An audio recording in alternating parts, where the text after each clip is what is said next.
Warning. This program contains strong language, auditory violence, and mental nudity. It is intended only for mature audiences. Listener discretion is advised.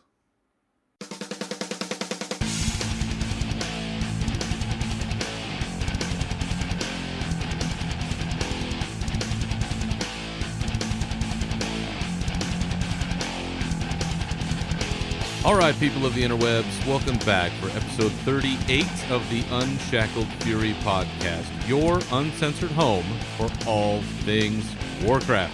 I'm your host, Berzerker, and with me, as always, is the master to my blaster. He is Navox. Welcome back again, sir. Hey, it's been a fun couple 2 weeks here since we last recorded, I believe, right? I understand you had some guests. I did. I had some guests here. We had Echelon and Alani from the Facepole raid team in the Convert to Raid Guild. That's the raid team I raid with. We went out to dinner, and then we came back to the house for dessert, hang out, talk some Warcraft, nerd stuff, play with some cats. Play with some cats? Is that a euphemism? No. What kind of get together is this? No, but it was a lot of fun because it's always fun when you get together with the people that you play the game with, you know, and it's a little weird though sometimes when you actually see hey, that's a person from the internet that I now see right in front of me. I know, and it's what's interesting is the conversations aren't, hey, real name. Nope. It's in character names the whole time. So it's like, yeah. Hey, Ash, hey, Lonnie. It's like, you know, because that's how you know them. I mean, there's a culture now that we have our alter egos, and we go by those alter egos with our community, with our people. You know, it's like that's very true. In fact, when I met Lonnie and Echelon at BlizzCon several years ago, I tried to give them my regular first name, and they're like, no, you're Berzerker. Like, don't even worry about that. I'm like, oh, okay, all right, well, cool. Let's roll.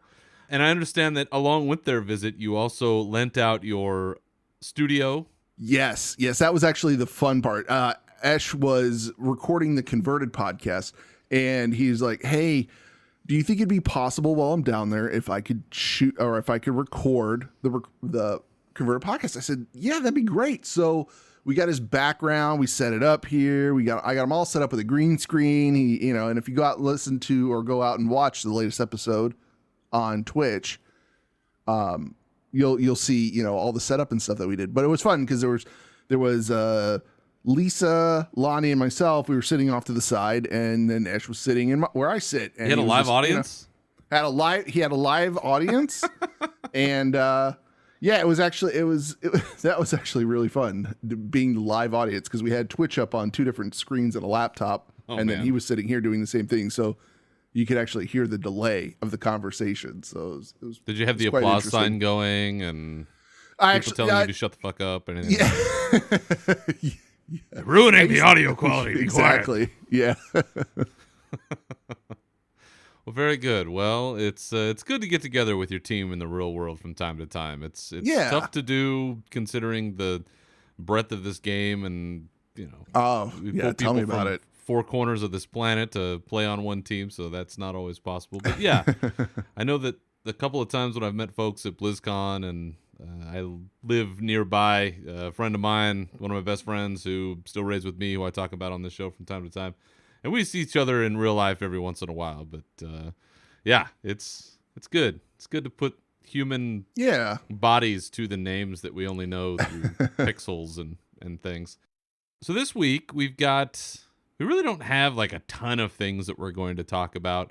There was a Q&A, there's some other news and some things, but a lot of this episode is probably just going to be us shooting the shit here before BlizzCon. Have a feeling that there's going to be just an absolute crap ton of news in the next few weeks. So maybe it's good that we kind of have a lighter show this week. Yeah. But we do have one genre of something to talk about. It's part rage segment, part strange news for us as a show. So why don't we just go ahead and jump right into our rage segment and kick this sucker off? Let's rage. So many people that know me in life and in game, and people that have listened to this show know that we have a certain view of what we call quote unquote influencers. that this term is something that drives me crazy. I think it's something that drives us crazy. It's something that we've never really been huge fans of. There's been many laments about influencers on this show. And now, just in time for the Halloween season, we have what may be the ultimate expression of awful influencerdom, if that's a word. I'm just gonna make up a word here. Urban Outfitters this year is selling an influencer Halloween costume, which I'm going to read now the description of said costume, which is: channel Instagram style in this low-key costume set worthy of a superstar influencer, featuring a minimalist, sporty chic sports bra and leggings in muted tonal hues for a look that's so now. Sunglasses, sneakers, and wig sold separately. Yeah. We have reached the bottom of the barrel. Yeah, it's basically the Kardashian type dress up that they all have. They even have the fake, platinum blonde hair that goes with it. It's crazy. Is there any lower that we can go on this issue, this whole influencer thing? Like, is it I mean, I could get the costume and put it on and put it out there on Instagram. Nobody wants to see that. Nobody wants to see you in a sporty chic sports bra and leggings and muted tonal hues. I mean, you said we couldn't go any lower. I'm just saying we could, but nobody wants to see it. It just, first of all, this strikes me as wrong on so many reasons, and it makes me crazy because, one, we hate the term influencer because influencer seems to, it suggests that there is a manipulation involved, that this is not something being promoted out of honesty or actual use or anything like that. It's, I am going to somehow, in a subversive way, convince you to do a thing, go a place, use a product, whatever it is, and it's just this negative connotation. I hate it, and I hate that it's part of our community in general that is used. But this is now people are addressing. This is what an influencer is supposed to be. I think it's the Instagram model influencers, because there's I have an Instagram account. I follow 3 people out there. One of them who I know, one of them's an artist, and one of them's a cat. So do they wear sports bras and leggings? No, Lilo the husky. It's so funny. It's this little cat hangs out with this pack of huskies, and she thinks she's a dog, and I love it. Wow. I don't know. I know. So. And why Instagram? Most of Instagram is people putting up pictures of their fucking food anyway. You don't even see the people. That's the truth. It's mostly food. But God. This is a scourge, man. This is a scourge. Like this. Yeah. Maybe this is like the thing where they finally have a crappy Halloween costume, and that finally kills the genre entirely, because you see that happens every year, where there's some costume that is like so outrageous or makes people so upset that they're like, oh, I guess that's the end of that now. No, I don't think we're ever going to be. I don't think we'll ever be rid of the term influencer. I think it's just there forever and ever and ever at this point. Well, I guess that may be true. And that may be true because, in an unrelated set of circumstances, you and I are now considered to be influencers. Oh my It's God. true. So first of all, I'm going to counter this influencer costume by saying that you and I wear nothing like this. No. If you want a true influencer costume, it's a couple of dudes that are, wearing t-shirts and shorts and, maybe a hat. Yeah. That's it.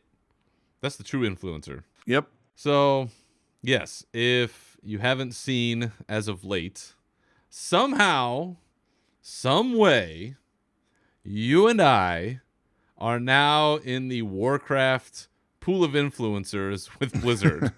Yeah, it was a shock to me when I saw that when we got that. Here's the story. Is this show, part of my goal with this show has always been is that this is just me and you as the average player. We're not hooked up to anybody. We don't know anybody. We're just players out there in the community who happen to have a couple of microphones and want to talk about the game, and we're shooting the shit and doing our thing. But we're not connected to anything. No.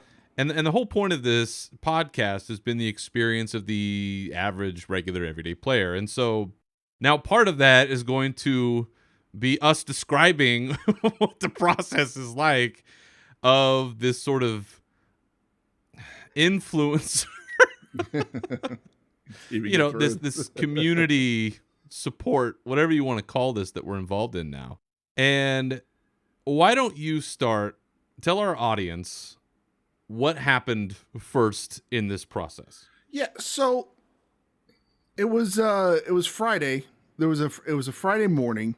I mean, real early Friday morning. I work from home on Fridays, and this FedEx truck pulls up, and somebody the FedEx person drops a package at the door, and I asked my wife. I said, "Are you expecting anything?" She said, "No." I said, "Okay, well, I'm not expecting anything either." So I go downstairs, open the door, get this package, bring it in the house, and I'm like, it's addressed to me, and it's a pretty hefty, it's a pretty heavy box, and I was like, "Huh, I don't remember ordering anything or anything like that." And then I looked at the from address, and it said Activision Blizzard, and I was like, "What? What is this?" So I go to open it up, and I was hit with they put a letter inside, and inside it also had a nice little it had a beanie hat. It had an Alliance shirt, which is really, really nice. I wish I fit in it. They sent me a large. I wear a little bit bigger than a large, folks. But I have it. I have it on my wall, and it's like an inspiration. Like, someday I'll fit in that, and it'll never happen. But someday I'll waste away. Jeez, yeah. Someday I'll be able to fit into an influencer costume. But yeah, that, and it also had the collector's edition of Warcraft in it, and I was like, "What is this?" And it came with a note from Intel, and it said, "Thank you for being part of the Warcraft community. This has been an incredible year, and you've been a big part of it." And I'm like, "What? We've been a big part of this? Like, really? We've been a big part of this? Don't you know who we are?" I mean, we're the average Joe, WoW player. But I was genuinely touched by this. It was nice because they said, as a small token of our appreciation, please find a Battle for Azeroth Collector's Edition and a few items from our friends at Intel. They would like to offer you a brand new processor. That's true. We got something in the mail for a processor, a USB drive, and an Alliance shirt and beanie. It said the Horde gear was unfortunately looted by Freehold pirates during shipping. So I actually I found that amusing because I'm sure the Horde influencers got the same with the Alliance stuff. But I thought that was really nice. And I have to say that I was genuinely touched by this gesture from Blizzard. So it was quite nice of them. And then I remember messaging you and going, "Did you get a strange package from Blizzard?" Because I was like, this is weird. Because I thought maybe it was I entered a contest for Battle for Azeroth, because I do remember prior to Battle for Azeroth, there were some things out there that you go out there on Intel's site and fill out your processor. Mm-hmm. You fill out your processor, you filled out how often you played the game, and this, that, and the other. I remember distinctly doing that prior to launch, and you and I came up with it. It had to have been a contest thing, and then a day or two later, you ended up with the same thing. Yeah, and just one quick point of clarification. This letter that we got was from Blizzard. Like, it says the World of Warcraft team. So yes, again, to your sense of appreciation. I had my own, plus a complete sense of bewilderment.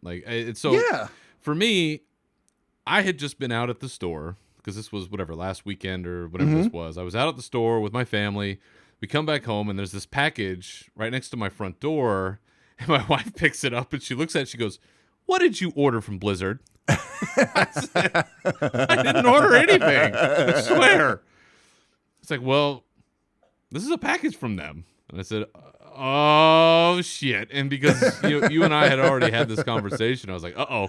I almost wish I didn't say anything. That would have been great. If I feel like I ruined a little bit of the surprise no, because I took it inside, and as soon as I opened it up, I saw the items that you had also described to me, and I was like, "Oh my god!" But the thing that you hadn't told me was that there was also a letter. You told me about all the other stuff, and I was like, "Well, maybe there was just some kind of a random thing that you had won," which, good for you. That's awesome. But then when I saw that letter, and I'm like, "This is on the letterhead. This is the official thing." Like, holy shit. Rarely, and I said this on Twitter, is that rarely in my life am I speechless. And that is true and not hard to believe in any way. I was genuinely stunned. Like, I had to sit down at my dining room table for like a good minute because I didn't really know what to do or what to say because, again, for us as just unconnected people, to get something like this, which, if you look at the cost of a processor, the collector's edition, the stuff that's in this box, I mean, this is like several $100 worth of stuff. Even the overnight shipping, they overnight shipped that box. I was like, what? That had to cost a pretty penny too. Yeah. So to see all of that on our end, and then, we had to log in to submit some information to get the processor, which, to be honest, at this point, we haven't heard anything back yet about. So I guess at some point in the future we get them and use them, then we can talk about it on the show. Absolutely. Process our shows faster. Yeah, there you Pile go. the show faster. But no, it's for us is just, just regular old folks doing this thing. I mean, it was pretty amazing. And, if there is anybody at Blizzard listening to this, thank you very much. Yeah, thank you very much. Two random dudes out here in the internet.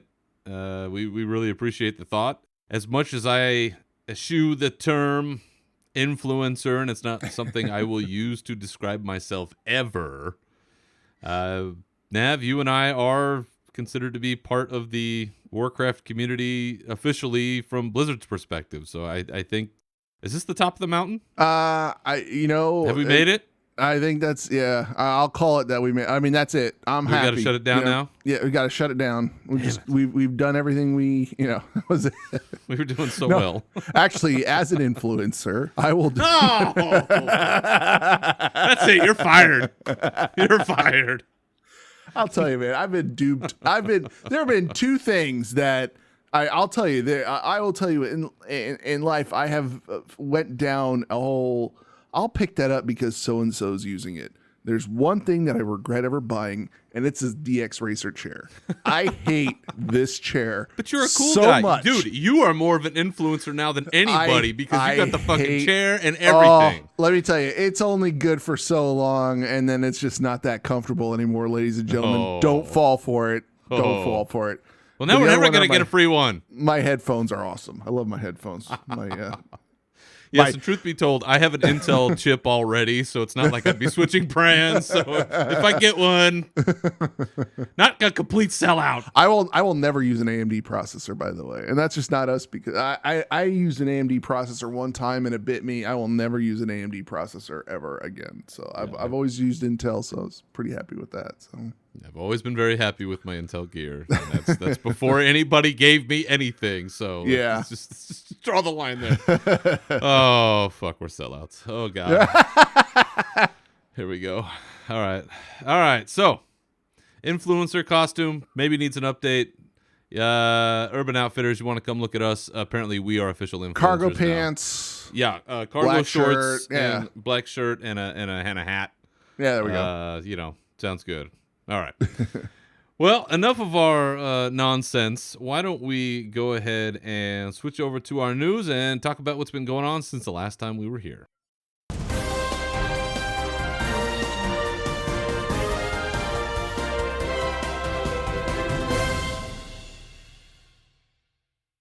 For me, I think the biggest piece of news that has happened in terms of the Blizzard world, and this goes outside of Warcraft, is that the president of Blizzard, Mike Morhaime, who is a co-founder of the company, has been around now, or was around for 27 years, has stepped away. And he is apparently going into some sort of consultant role, which, you know, when you're around a company for nearly 30 years and you're probably a significant stockholder, I doubt that you're just going to disappear into the ether. Right. But Mike's DNA really is part of the company culture to the point where I don't know if you can ever extricate him just in terms of his presence, his soul, just the way that he spoke about gaming and the community and, you know, all of these very high-minded ideals that Blizzard strives for. A lot of that really does seem to come from Mike. And I know I kind of make fun of him a little bit on this show about his BlizzCon opening speeches and a little, you know, how they are a little not herky-jerky, but a little stilted maybe because he's not the best public speaker. I'm not saying it as a knock. A lot of people aren't. I mean, it's Right. You know, it's not for everybody, but goddamn, I love those things. I really did every year when he'd come out and, you know, say whatever it was he had to say about a great year and, you know, it's just friends we haven't made yet and all this kind of great stuff that he would always say. And I really will miss a lot of that. But in the wake of his leaving, I find it very interesting for the Warcraft community in that J. Allen Brack, who's been around for about a decade and a half with Warcraft, now is going to be stepping into that role as president. So he's not going to be just with Warcraft anymore. It's the whole kit and caboodle. Right. For a certain subset of our fellow Warcraft players, particularly the people from the nostalgious, you know, the private vanilla servers that were going on out there, J. Allen Brack has not exactly been the most popular person. This is the person, after all, who said, you think you want the vanilla stuff, but you don't. And then a year later, they come back and announce, hey, we're doing Classic WoW. Looking at this change, at least what you've seen so far, what do you think about this? Do you think it'll have any effect on anything? Do you think we'll notice anything? You know, what are your thoughts on all this? I really don't think we're going to notice anything at all right now because, you know, Jay's been in the driver's seat for quite some time now with Warcraft. So as far as Warcraft is concerned, you know, and that's mainly our focus of the show. We don't talk about Diablo or Overwatch or StarCraft, things like that. For the most part, I don't think we're going to see any sort of effect whatsoever. You know, I'm interested to see who slides. I'm interested to see who's promoted into his position as well. On the Warcraft team. Yeah. You know, I don't know if it would be I don't know if you'd promote Ian up to something like that, or if, you know, well, he's already like running the game, isn't he? So he's basically running the game right now. Yeah. I mean, yeah. But to answer your question, no, I don't think we're going to see a big change in this. The main change I think we'll see is that at BlizzCon, it'll be Jay coming out on stage, you know, and not Mike Morhaime. Or who knows? They might both come out this year. You never know. Yeah, you know, I've kind of given up on that since I know after Metzen left, like he left. Like he didn't stick around in a consultant role like Mike has announced that he will, but I feel like once you leave, you leave. And it's one of the concerns that I do have a little bit is kind of going back to what I said at the start is there are just portions of what seemed... Now, I don't know Mike Morhaime personally. I've never met the guy. I don't know anything about him other than what I see or read. I've never had a personal interaction with him. But from everything I've seen, read, heard, otherwise, he does sound like a very genuine human being, that he's just another player like the rest of us. He was there at the beginning. He's had certain skills and skill sets and ideas about things that have helped contribute to the growth, the creation, and then growth of this company of Blizzard. But I do wonder if there's a risk of where his player focus, his community focus may kind of get lost when it's not as important to people who take over the role. Not to say that they don't care, because again, I don't know any of these people, but Mike Morhaime was always the most outspoken about it. And so with him stepping away, I could see potentially where he says, for the community's sake, this would be really nice for this. And somebody goes, that's nice, Mike. Appreciate it. There's a royalty check over there somewhere. No, I understand. Yeah. I mean, the guy's worth $2 billion now. I don't, or at least. Yeah. I mean, we did an episode about this a while back, kind of taking a look at his net worth, and the near guess is somewhere in the $2 billion range. So I don't know why you'd even really stick around at this point. But the other thing I found very interesting was the speed at which this happened. Because this wasn't like, hey, there's going to be a transition. There was no whispers of anything. It's right before BlizzCon. He was just gone. Yeah. And again, don't know anything. Not saying that anything happened, but it does kind of feel like it's one of those things where, oh shit, I got to get out of Dodge because something's happened. Something's going to happen. It feels it felt a little strange. There's usually, I mean, with Metzen, it was like a huge rollout, right? There was the party, and they made like a statue for him, and they had like all these things going on, and there was this going away tour. Yes. Yeah. With Morhaime, he's just gone. Yeah. And so again, haven't heard anything, haven't seen anything, but man, it does make you wonder, like, did something happen? Was something going on? Was somebody unhappy and he got, I don't know, forced out? I don't think we'll ever know. Or maybe he's just like, maybe he fights crime, and his alter ego is about to be outed, and, he has to go somewhere else. And he's like, I've got to leave the country now. Fighting crime on the Superhero. mean streets of Irvine. Yeah, exactly. Wow. Rolling in his, jacked up Mercedes SUV. He probably has a real Meccano chopper. Meccano hog. One of those folds up into a briefcase. I get the feeling he's probably rolling in some sort of StarCraft vehicle. Probably. He's just rolling in a Vulture somewhere, just cruising along. Like, he's the real life James Rayner. Everybody thought it was Metzen, but really, it was Mike Morhaime. Maybe he'll get to rev up those bikes and ride them around one more time. The ones from American Chopper. Let him, let him bust around in the Azeroth Chopper's vehicles around the convention floor while nobody's looking. Yeah. Well, we will miss Mike. He was always a good influence, at least from my perspective, on the company, and wish him well. And J. Allen Brack and the rest of the management team taking over, I'm sure you will do a fine job, because if not, there will be angry nerds at the gates with pitchforks and plenty and lots of people. bad questions at BlizzCon. Yes. Plenty of people wanting to burn down the castle. Now, a little more recently, because this was about a week and a half ago that Mike's departure was announced, we just had another developer Q&A, which before you and I just came on to record here, you were actually kind of lamenting about the fact that maybe now we're getting too many of these. I was just saying, I appreciate everything that the community team does for the community. I really do. I like, I like it when we see Laura and Ian and they answer all these questions and this, that, and the other.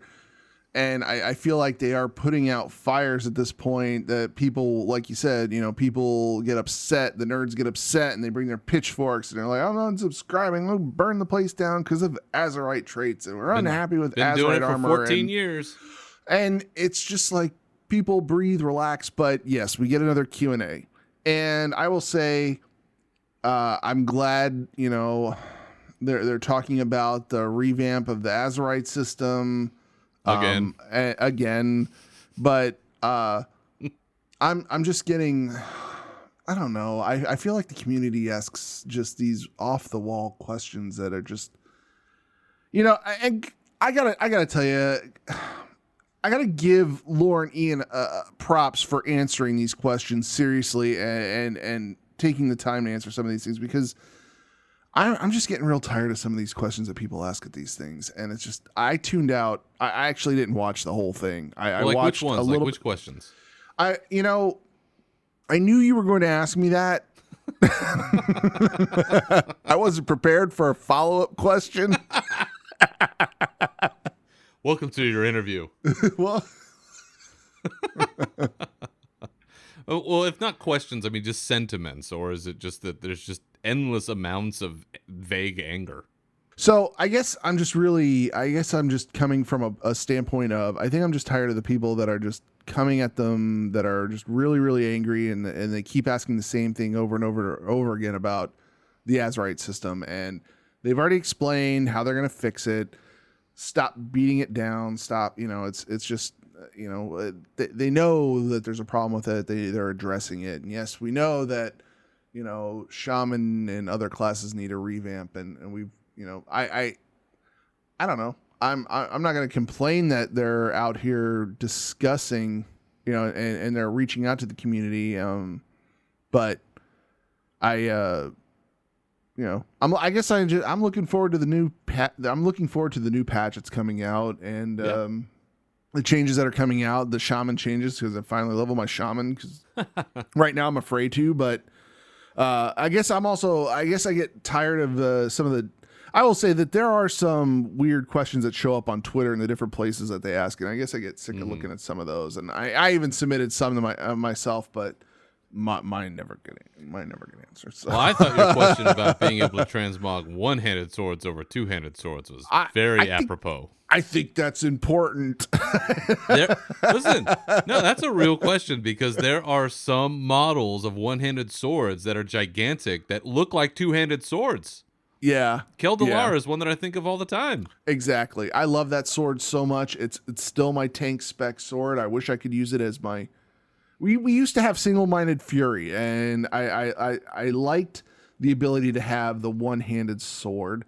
Yeah. And I wish they would address that and some other things. But I understand that there's millions of people that play this game, and there's going to be so many types of questions. They can't get to every single one of them.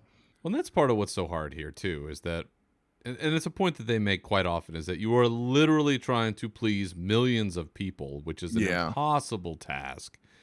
And the main complaint that I do see, to your point, being said over and over and over, is people don't like the Azerite system that's been implemented. That essentially the biggest complaint that I see, if I understand it correctly, is that you are punished because you'll get a piece of gear, but because you don't have a certain level on your neck piece, that you can't use everything that's on the piece of gear. So essentially, if you were to sim it or do different things, an older piece of gear or a lower eye level piece of gear is actually better because you have more access to more traits, and so you're forced into grinding the Azerite to level up so you can then use the better gear, and that people just are very upset that that is the way that this system is playing out. Yeah, and that kind of annoyed me, because one of the questions that came up was, well, it's costing me 40,000 gold. I'm exaggerating. It was some high number of gold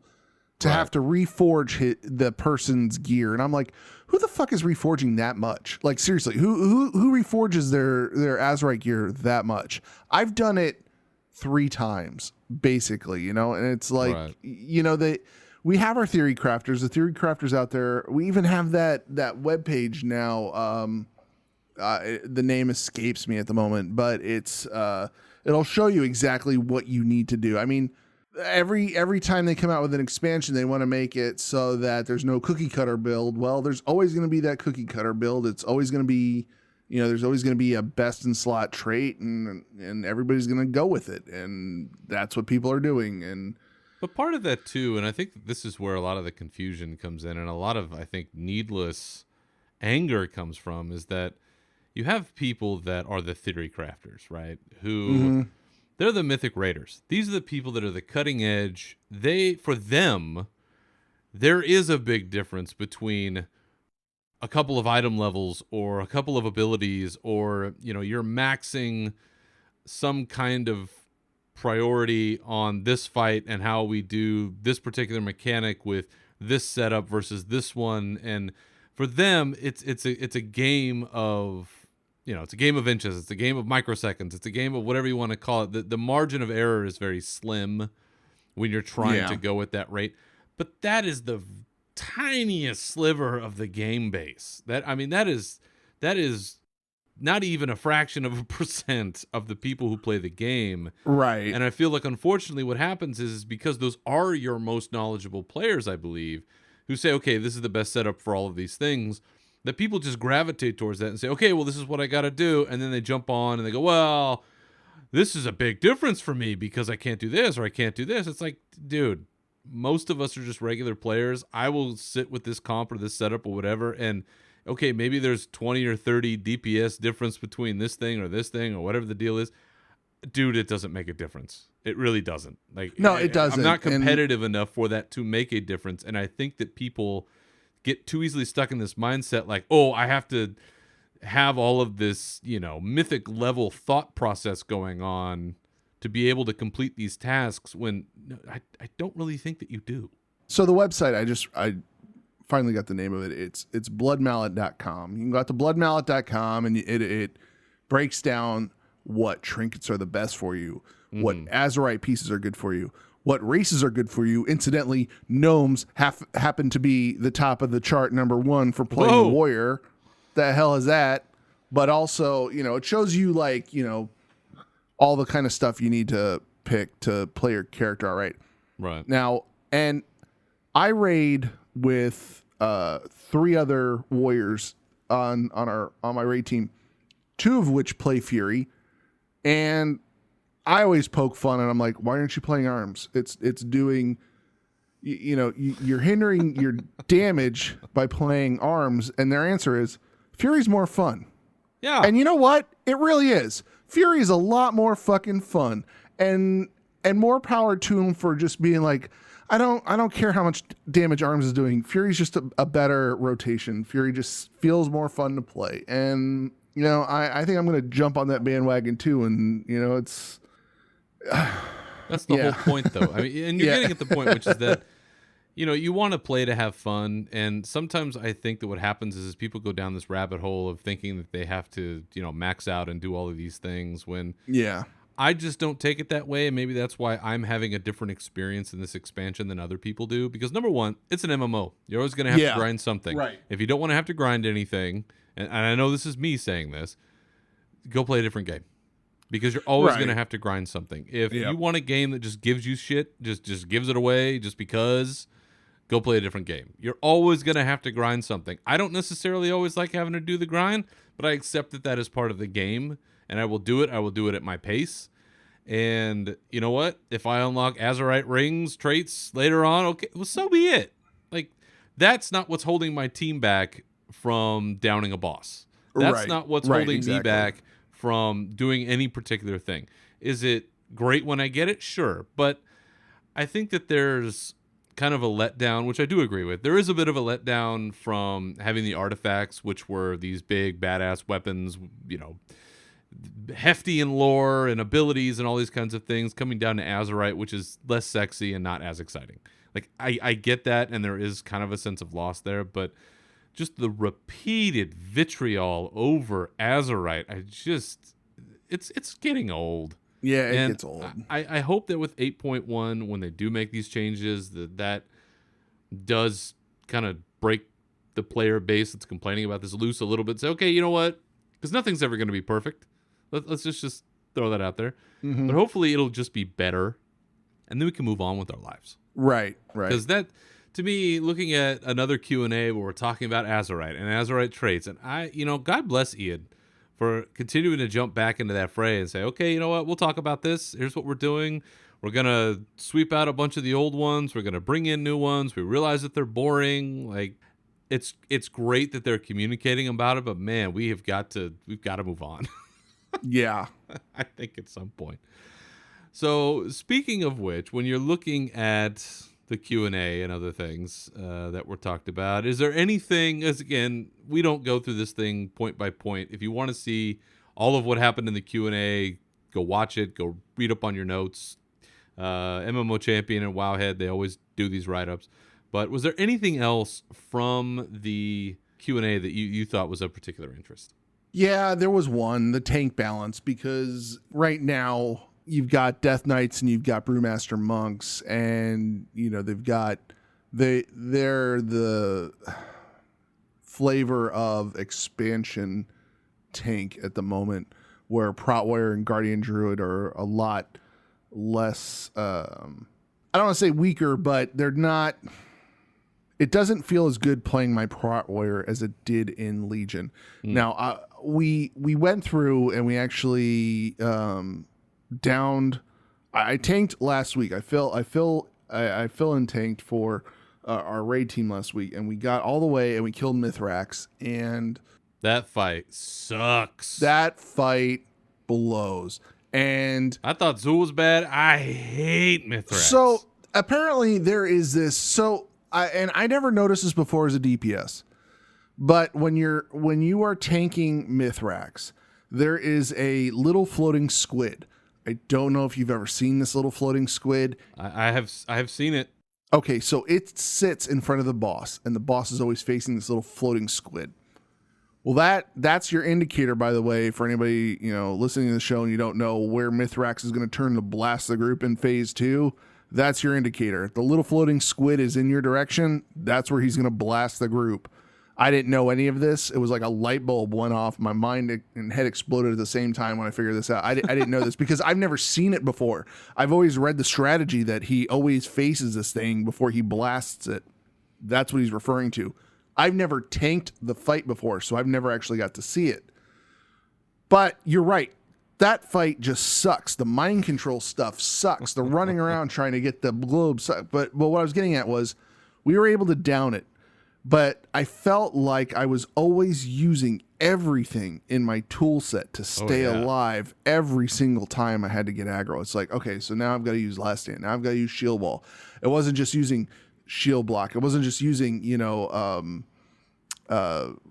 the other shitty thing that Prot Warriors have at the moment that we got back in Legion. It escapes me. Shield Barrier. So bad you can't remember. Yeah, it's so bad I can't even remember at the moment. So it'll be nicer once they address that. And I know that they were toying around with some things on the PTR, and I don't care enough to go over to the PTR to play and be like, yep, certainly are making progress over here. So I'll just wait till it goes live and then complain after that. See how it feels after that. Send in your angry questions to the next Q&A. Exactly. Send in. Get your pitchfork ready. Yeah. God. But that's about it. That and the shaman. I'll bring up the shaman. I love playing my shaman. It's fun to play, but I'm gonna hold out till they redo that class. The new war fronts, we heard about this already. Well, there was one thing about the war front that I thought was interesting, and this was the other thing I saw, specifically because you had mentioned this a few times on this show, which is why can't you group up as a raid to do a war front? And they actually answered the reason why they don't want you doing that right now is because then you're too organized and you'll actually get ahead of the mechanics inside the scenario. That's happening right now. When I went into it last night. Like, we went into it and we were so organized. Like, everybody was just like, okay, so we're going to do everything.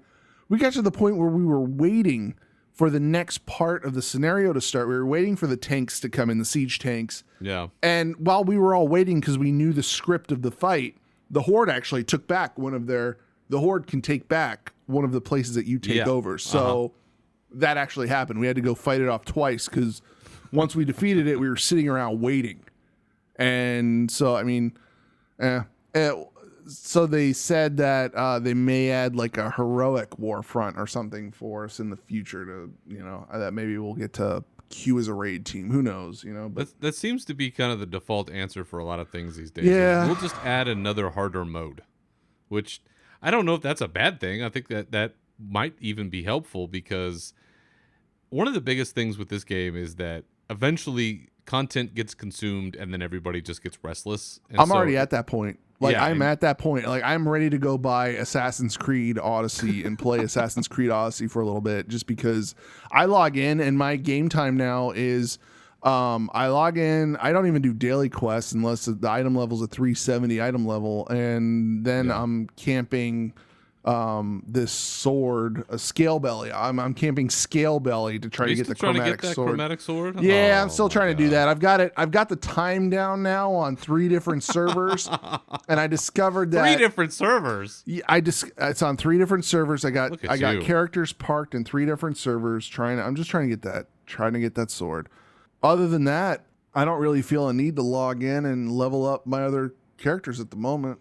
So.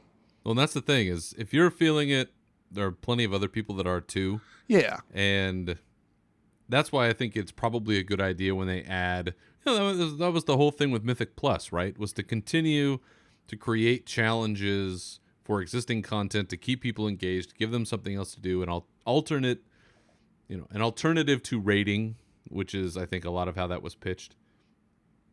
So you never know. Maybe we'll get more of that. But again, with these Q&As, if there's more you want to see, if you want to check out the whole thing, please do. I can't say enough, honestly, about the time that Ian and Lore take to answer these questions in what oftentimes seems like a very adversarial relationship between players and the developers, because even on top of these Q&As, then you go out and you'll see the blue posts later, and people are just savage about, well, it's clear you guys don't give a shit about us. And it's like, right. If that was true, they would not be there. Like, no one's going to put up with the kind of hours and demands that these developers and the other people that work at Blizzard do if they didn't care. Like, that's one of the comments that drives me the most crazy. It's like, they obviously care, but there are people who complain for the sake of complaining that will never be made happy. And yes, those people kind of have to get the brush off. That's how it goes. I mean, can you imagine just like put yourself in the alternate reality here where the dev team just doesn't care? Like that Ian gets to work and he sits down and he checks his mail and he's talking to the dev team, and the dev team's like, hey, we should really work on Enhancement Shaman. And his reply is, I don't even care. Send. And he sends Suck it. He's just walking around the building going, don't care. Finger guns. Yeah. It's like, I mean, that's not happening. It's like, come on, people. Yeah, and I think that's part of what's hard about all of this for them and for us as players is you're never going to get 100% transparency. We don't work there. We don't have You don't want that either. Why would you want that?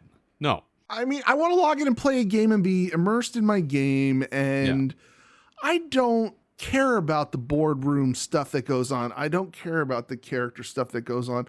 When my character feels fun to play, then I'm having a good time, and I'm talking very, very basic stuff. Yeah.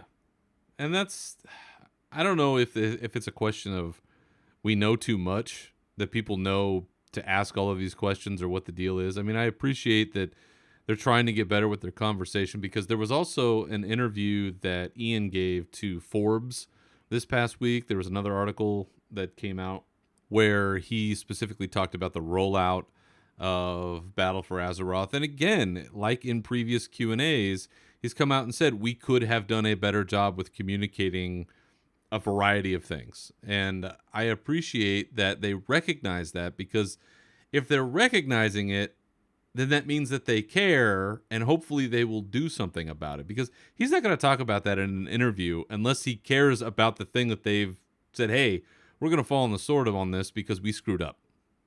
Like, he wouldn't even mention it. So right.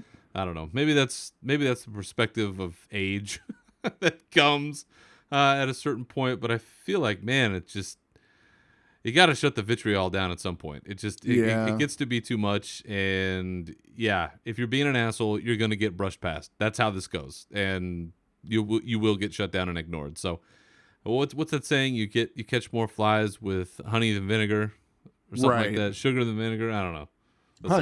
I'm too stupid to know these things.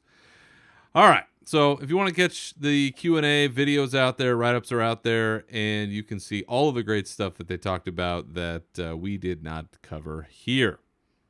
Moving on, we are talking about BlizzCon. We got a contest currently open. Our BlizzCon talent contest is currently open. We are taking submissions for another 2 weeks. All we are asking is that you demonstrate some kind of skill and proficiency in something that relates to Warcraft, whether that be some kind of art, whether that be some kind of video or drawing or written word or anything. As long as it relates to Warcraft, we're taking it. And you have approximately 2 weeks to get your submissions in.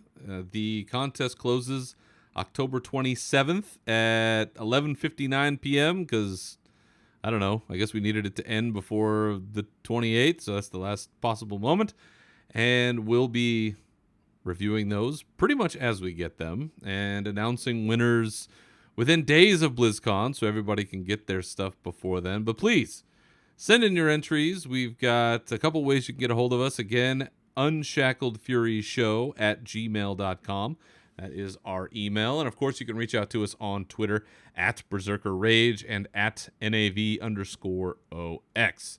So those are still ongoing. Tell your friends. Do something yourself. But we look forward to our incoming entries as they come in. Now, as part of the hype for BlizzCon coming up and the virtual stream and the whole thing, I saw that Blizzard had put out a sort of a viewing party booklet, and I just wanted to bring that to people's attention in case, you know what, listen, if you're having a little get-together, I know I do. I don't necessarily need any help throwing the thing, but they actually had some pretty good ideas in this booklet. If you go on to Blizzard's website, you can look at, there's a link to it on Wowhead as well. They have some suggested recipes that you could make of some food. They also have a pretty good boozy drink that looks pretty delicious on there. They have some little art projects you can do, bingo cards, because God, we love bingo, trivia, esports schedules, a whole bunch of stuff. So if you get a chance, check that out. And one last item that I wanted to talk about before we sign off this week is we're now in the final weeks leading up to BlizzCon. Like it's right around the corner at this point, and we think we've seen kind of hints at what may be coming. Warcraft, probably not a big year for us this year. We've got a handful of panels, but nothing crazy. Poor StarCraft is getting, I think, one panel, maybe two.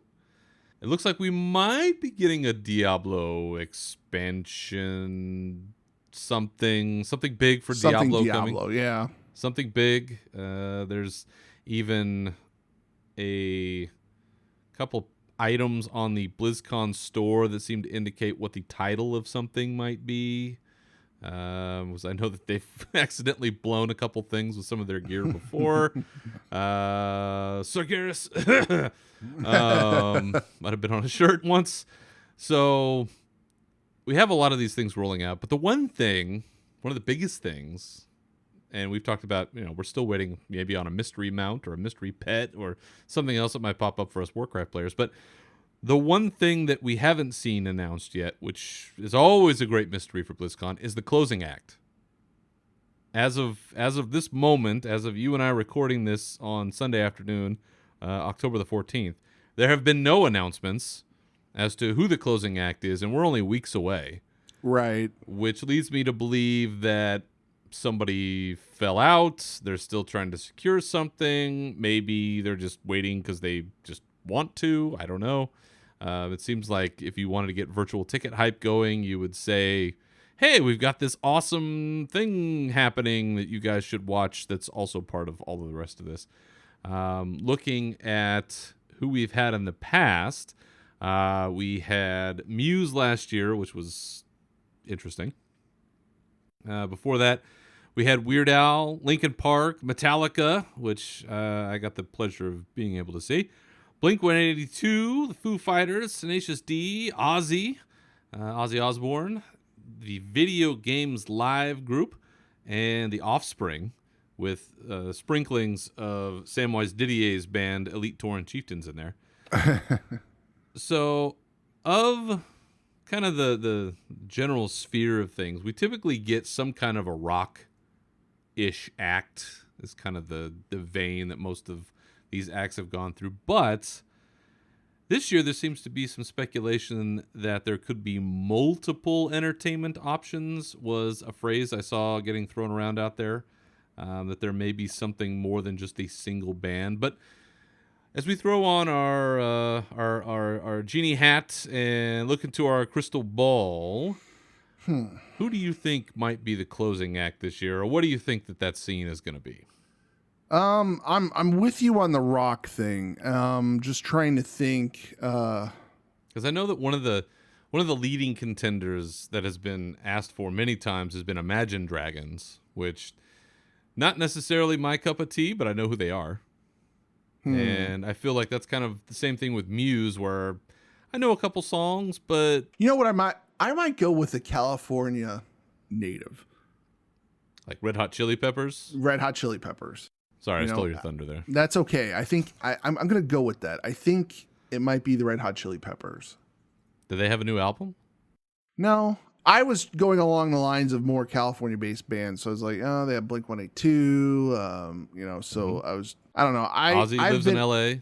Yeah. So, I mean, oh my God, that would be great. If they got Ozzy, I mean, that'd be awesome. But, well, they've gotten him before, but he's also in the hospital right now. Oh, I didn't know that. Yeah, he's had some kind of infection in his hand over the last couple of weeks, and he's had a bunch of surgeries. Yeah. He was supposed to play somewhere around here in Northern California not that long ago, and they had to cancel a bunch of shows. I mean, who else is big right now, or who else has been? I mean, well, but they've never really gotten. I mean, Metallica is by far the biggest band they ever got. Right. And I don't know how they swung that and how much they had to pay those dudes to show up for that event. And probably a lot. Millions, I'm sure. I don't know if it was a favor or somebody plays one of these games or what the deal was, but I don't know if you'll ever see a band that big again. And whether you like them or not, you have to admit they're a huge band. So for us in our nerd convention, that's a big fucking deal to get a band like that. It'll be some big rock band, and then Drake will show up too, because Drake always shows up to everything, so he'll be there. Well, one of the other suggestions I see a lot is that people really want the electronica stuff. Oh man, Deadmau5. What about that? That would be something. That's one of the names I see pop up a lot. That would be something. He would be. I mean, that would be great to have him. I mean, and he plays Blizzard games. I think so. So wow, you know what? That might be a thing. Yeah, it's having been to a couple. It's always interesting because when you're in the area that's right in front of the stage, like you feel like you're part of a concert. Like when Metallica was there, my buddy and we were there near the stage. Saw the whole thing. It was crazy, but you have to remember the hall itself is huge. I mean, the hall where this happens at is fucking enormous. and for most, I mean, 90+% of the people in the crowd, they're all sitting down and they're not moving. They're not doing anything. That's so strange for a concert too. It's bizarre. I mean, it's so weird to watch because you're sitting there, and I remember like with Metallica, we're like, yeah, seek and destroy, and then you turn around and there's just huge swaths of people just sitting there, just staring sitting around. like, what am I doing? That's awesome. For a band, I imagine it has to be a really strange experience to basically have this little tiny area in front of you where people are going nuts, and then a sea of humanity that's doing nothing, not standing, just sitting there, really awkward. And so with something like a Deadmau5, you have sort of electronica stuff showing up. I don't know if you're necessarily going to get people up and moving, because I don't know if that's possible in these settings, but maybe if there's some kind of a stage show going on, or maybe if there's some kind of, because there's screens in there. So if there's something being played or there's some kind of activity happening, that's where you have to make your money. So that's where I thought like Weird Al was pretty good, where there's a visual aspect of what's going on. It's not just the music, because if it's just the music, I think people are going to get bored out of their minds. I mean, Blink-182 is the only time I've ever just shut down the BlizzCon party early. Like my buddy, he's like, yeah, I'm good. He left. And I was like, yeah, I don't need to watch this either. This is terrible. So, because what am I going to do? Sit there and watch these guys? Nix. I'm not going to watch these guys. So, all right. So, final prediction. Who are you putting your money on? All right. So, Deadmau5. I'm going to say Deadmau5. Okay. I am going to take your pick, because that was also the same thing I was thinking was Red Hot Chili Peppers. All right. Because they're big band, Southern California based.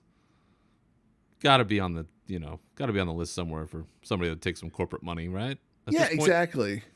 you donate it to some foundation or something. Of course, it could be some. I'm just trying to think. Like, it'd be awesome if they got some old '80s hairband too. I mean, you're doing classic WoW, so why not some classic? What was classic 2004 music? God, I don't need to see Godsmack again. Godsmack. Basically, all metal and rock from like 2000 to 2009 needs to just be obliterated from the history books. Just completely forgotten about. Just it didn't happen. Limp Bizkit never occurred. This is what I would do if I had a time machine. I'd go back. I'd swipe out that whole era of music. Like, Limp Bizkit never occurred. Godsmack, maybe, but the Linkin Parks and the rest of these guys just no. They ended up in hardcore metal bands in Sweden somewhere, and we'll set the history records straight. But yeah, all right. Well, those are our predictions. I wouldn't be surprised if there was some announcement between the time we record this and the time I actually put this out on the internet. So we'll see. We're locked in, and we'll see what we can get. Well, I think that'll do it for this episode. Other than this fine program, where can the good people find you on the internet, Navox? Well, you can follow me out on Twitter. I am at NAV_OX. As for me, you can always find me on Twitter at Berzerker Rage. Feel free to contact this show with your questions, comments, or entries into the talent contest at unshackledfuryshow@gmail.com. And you can find this show on SoundCloud, iTunes, Stitcher, Google Play, and now on Spotify. Woohoo! Influencers. So once again, thank you for listening. Remember to keep your swords wet and your banners high, and we will catch you next time. Farewell.